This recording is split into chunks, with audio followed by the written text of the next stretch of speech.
This is Ethan Moore. I'm going to be demonstrating my physical assessment checkoff.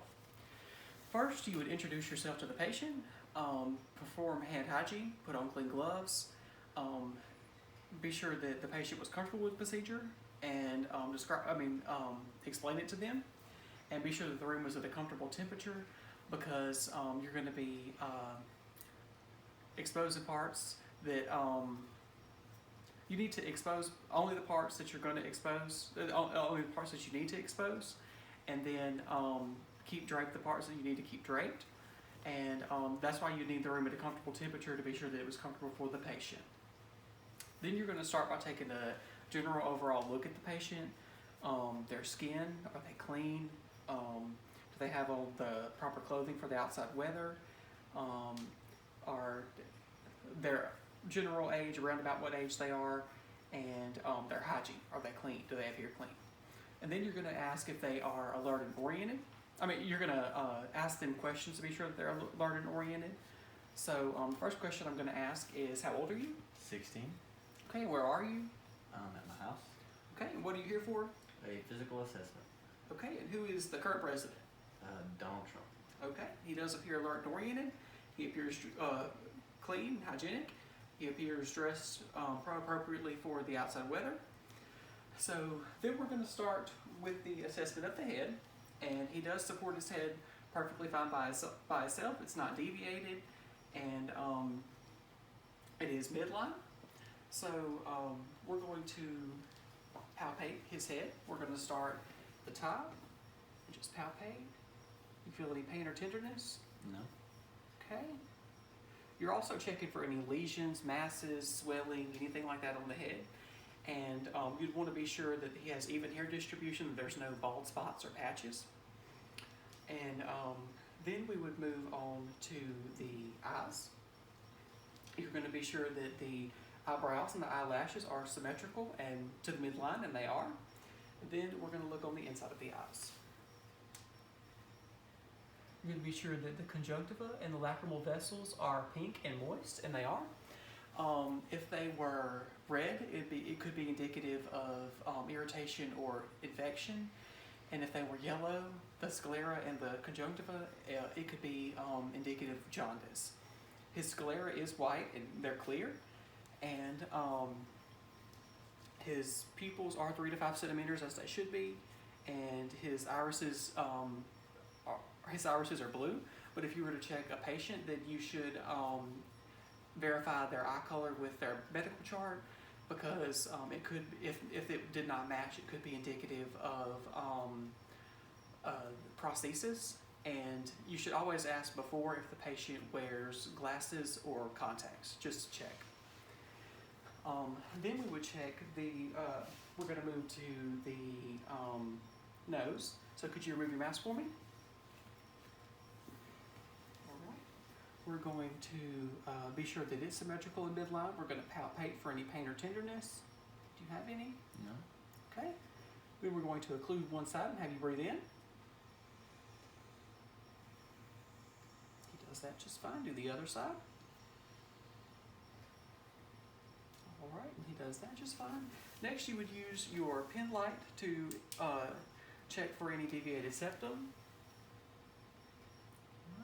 He doesn't appear to have one.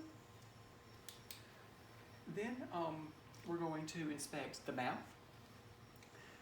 First, you would check the lips to be sure that they're moist, there's no cracks or cuts or anything on the lips, and then you would inspect the inside of the mouth. So can you open your mouth for me, please?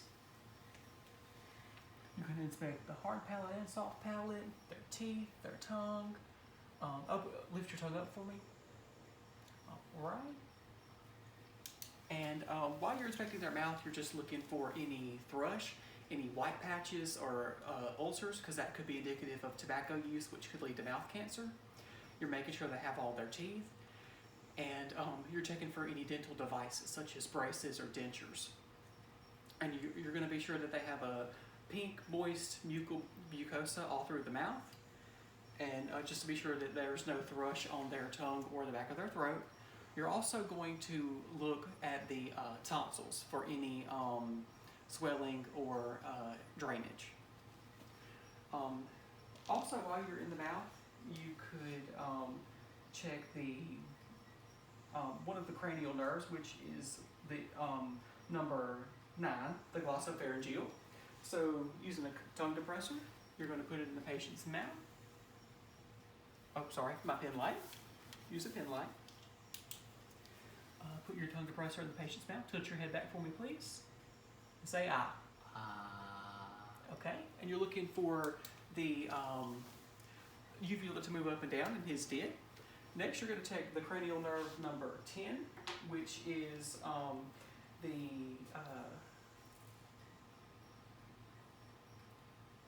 vagus nerve. So you're going to swallow hard, and then I would stick the tongue blade in, and we're going to test your gag reflex. Again, this is cranial nerve number 10 and the vagus nerve. Okay, and his gag reflex is intact. Next, we're going to check the hypoglossal, which is cranial nerve number 12. So stick your tongue all the way out. Move side to side. Okay, he can do that. So, can you put your mask back on for me, please? We're going to inspect the ears next.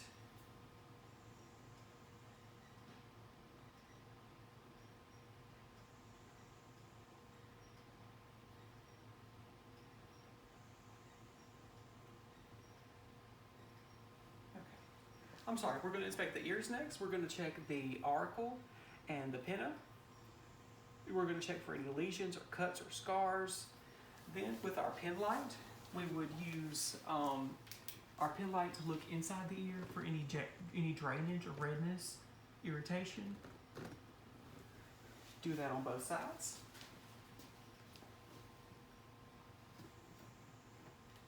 All right. Then we're going to test cranial nerve number 8, which is the auditory nerve. We're going to do an occlusion test, a whisper test. We're going to cover up one ear, and I'm going to whisper something in your ear and need you to repeat it to me. Okay? Alright. 2, 4, 6. All right, and this side? 8, 10, 12. Okay, so all that appears to be intact. Then we're going to inspect the neck. So we're going to just be sure, we're going to palpate it for any tenderness, swelling, masses, bumps, and be sure that the trachea is midline.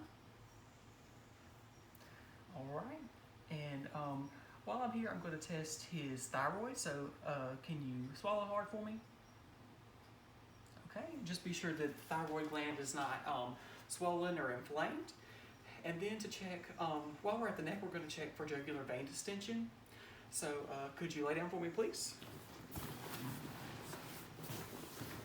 All right, and we're going to tilt your head at a 45-degree angle.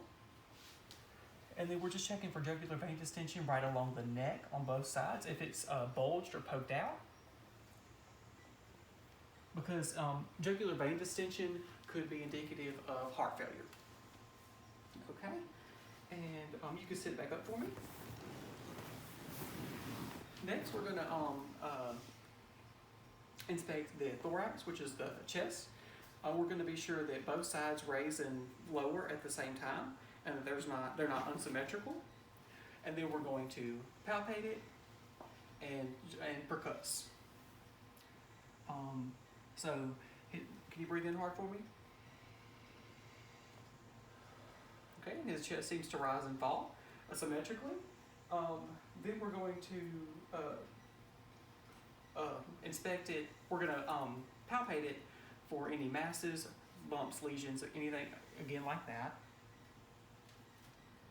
And in a normal physical assessment, the patient would be bare-chested, and you would also inspect their skin. You feel any pain, tenderness? No. Okay.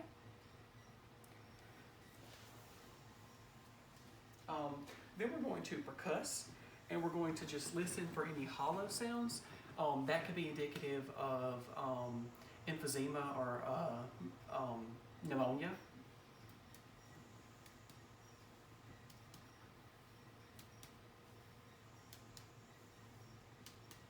Okay, they do sound the same on both sides. So we're going to listen to your lungs next. We would listen to the lungs with the diaphragm and the bell of the stethoscope, and we're going to do 8 to 10 on the front and 10 to 12 on the back. So could you scoot up just a little bit for me?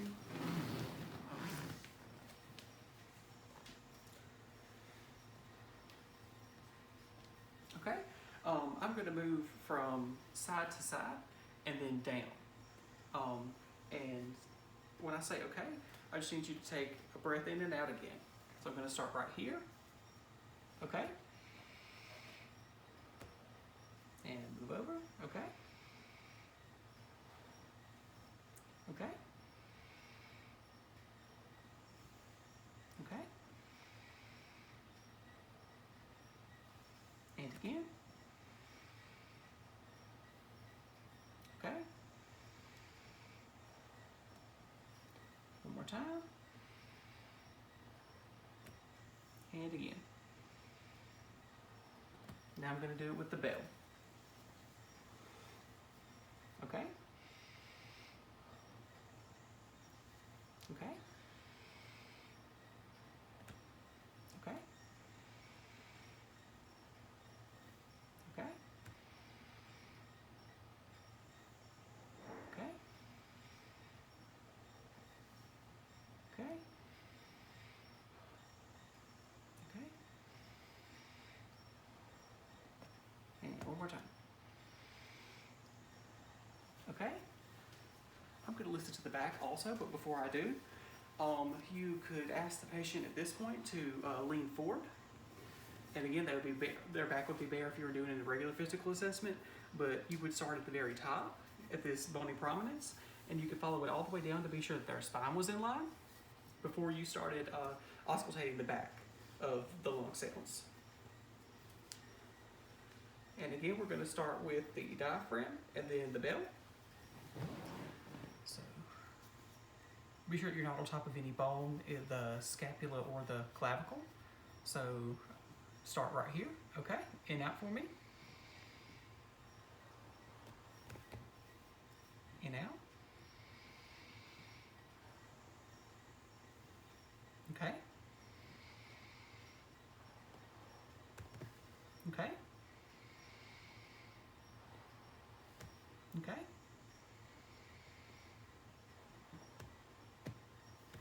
Okay. Okay.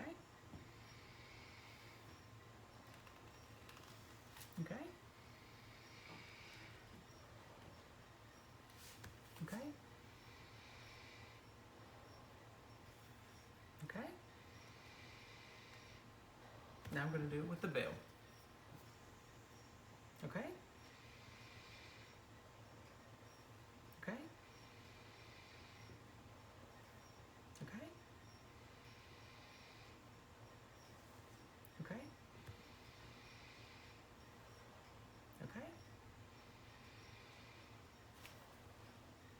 Okay. Okay. Okay. And one more time. All right. And he does appear to have good lung sounds. Next, we're going to inspect the abdomen. You would, you're going to inspect for the proper color of skin.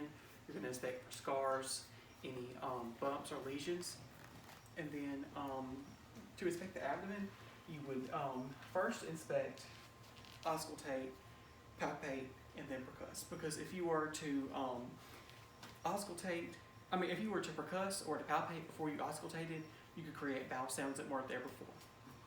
So could I have you lay back for me, please? And put your knees up. All right. So we have 4 imaginary lines of demarcation to divide the abdomen into 4 quadrants. So you would then first inspect, like I said, for bumps, masses, lesions, cuts, or scars. If they were to have a scar, especially on their abdomen, it could be indicative of a prior surgery, and you could ask the patient about that. So They could give you further medical history. They could elaborate for you. So then we're going to auscultate first, listen for vowel sounds in all 4 quadrants.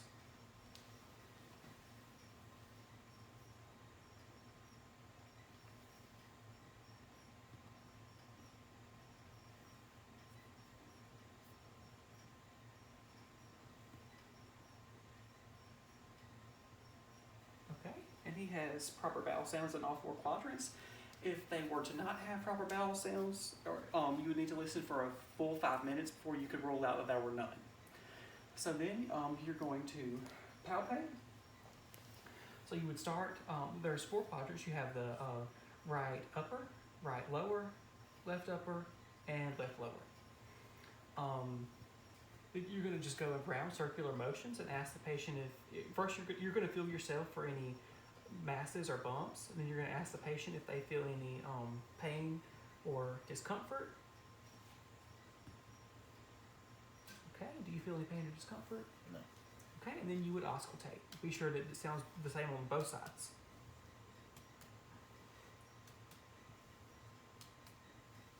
Okay. You can sit back up for me. We're going to do your reflexes at this point. We're going to test the brachial reflexes in your elbow. So I'm going to support your elbow. You're going to bend at a 45-degree angle. I'm going to put my thumb right there, and we're going to tap it. I don't have a reflex hammer, so we're going to use the end of a butter knife. Okay, now I'm going to support onto your knee and do the same thing. All right. Then I'm going to test all the pulse sites. We're going to start right here at the temporal, and the carotid, then at the brachial, and at the radial, which is on the end of the thumb, both sides. Then the posterior popliteal, which is on the back of the knee, on both sides. Then the posterior tibial, which is on the inside of the ankle, on both sides. And then the popliteal, which is on the top of the foot, right behind the toes. Also, we're going to, while we're checking the pulses, I'm going to listen to the carotid artery with the bell of my stethoscope to be sure that there's proper blood transfusion, and you're going to listen for any bruits.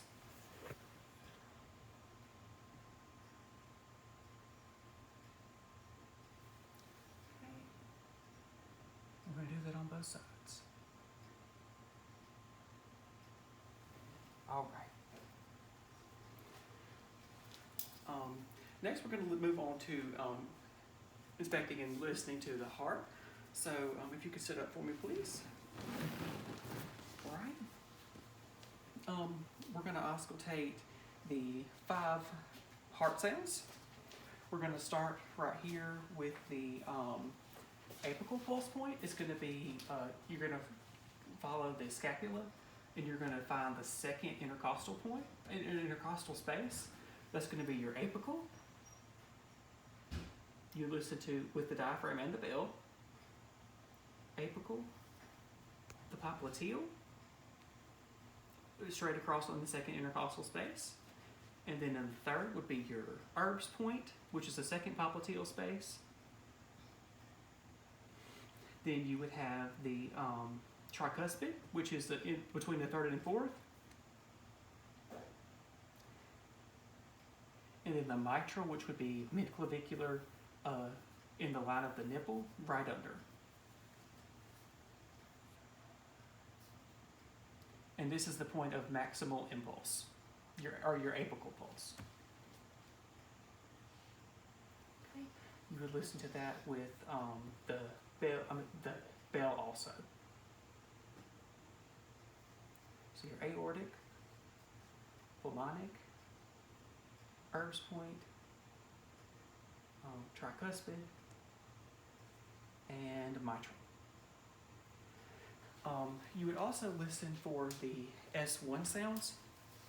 The S1 sound would be your lub vent, and that would be the contraction of your tricuspid and mitral. And the S2 would be your dub vent, which is the contraction of your aortic and pulmonic. Then we would move on to check the musculoskeletal. So could you stand up for me, please? When you're inspecting the musculoskeletal, you'd want to inspect the patient's gait as they walk in. And then you could test their balance. So if you could close your eyes for me, please, and hold your hand straight out. And I'm going to test your balance by pushing against your arms. Okay. Now, can you pick one foot up and hold it? Okay. Now the other. All right. And then right now we can check the 11th cranial nerve, which is the, can you put your arms down for me? The 11th cranial nerve, which is the spinal access nerve. I need you to shrug against my resistance. All right. You can sit back down for me.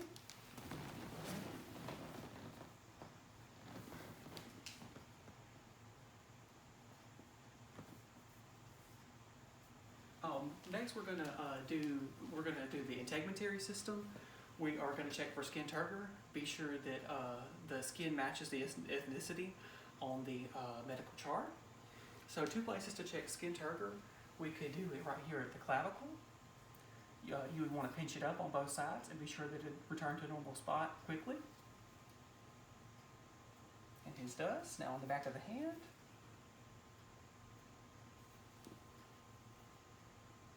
They do on both sides. All right. One thing I forgot to test was some of the cranial nerves.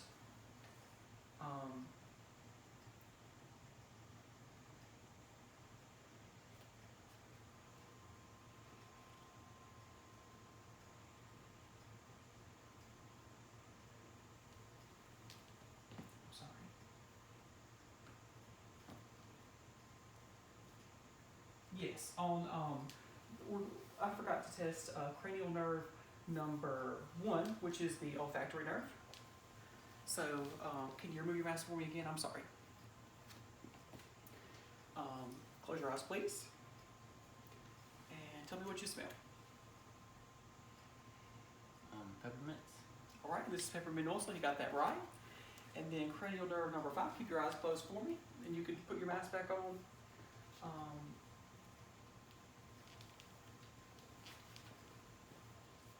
Keep your eyes closed.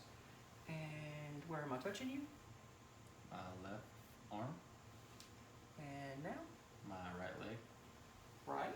And cranial nerve number 5, which is what we just tested, was the trigeminal nerve. So your sense of feel. Next, we're going to check the cranial nerve number 7, which is your facial muscle. So, I'm sorry, remove your mask one more time. Can you smile for me? Big frown. Puff your cheeks out like a pufferfish. All right, you can do all those easily.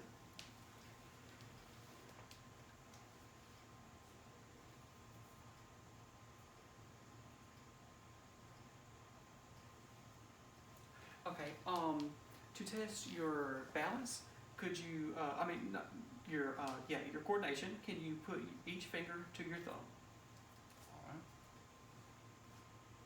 Okay, now to test your balance, put your finger to your nose. Okay. And now we're going to move on to discussing breast exams. For a female patient, you would start by, first of all, explaining the procedure, being sure that she was comfortable with it, and tell her what you were going to do. If you needed to lift the breast, you would do it with the back of your hand, gently.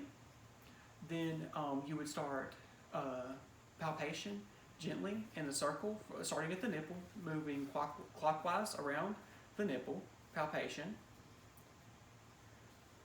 And then for further testing, you would have the patient, for optimal testing, you'd have the patient sitting with her arms at her sides, or slightly leaning forward with her arms out, and then or her hands above her head. So you could test for, you could be looking for the venous patterns. You could you could palpate for masses or any lumps or anything. On an older patient, the breast tissue, it would be nodular and stringy, and for a younger patient, it would be elastic and firm. And for a male patient, the breast exam would be much the same. You would also start at the nipple and clockwise move around, palpating for any lumps or masses. And on the female patient, you would also palpate the axilla or the tail of the breast for any lumps or masses. And also, you would have the female patient lay back on her back and then put a pillow under her left shoulder and her left hand behind her head. And then you would do the same on the right side after. And next we're going to move to talking about inspection of the genitals. In the female patient, you would provide, again, the most privacy that you could. You would inspect the labia majora and minora for symmetrical balance, and you're checking the clitoris and the vaginal opening, the urethral opening, all those for any rashes, tears, lesions, lumps, anything like that. And you're also you're looking for the even distribution of pubic hair, and discharge also. Then for the male patient, you would, if the male patient was uncircumcised, you would retract the foreskin, and then you would inspect the shaft, the glans penis, the scrotum, and you're inspecting it for any rashes or bumps or lesions or discharge or anything like that. After you were done inspecting the male genitalia, if you you could put the shaft, the foreskin back over the shaft like it was before, to be sure that it could retract easily back and forth. And then you could have the male patient sitting to inspect his genitals. Then you would need to palpate the scrotum for any edema or swelling, anything like that.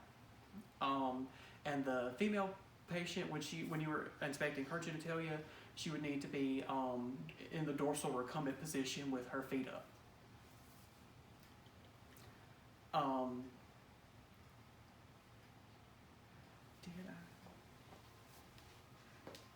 One thing that I have forgotten to do is the optic visual acuity test.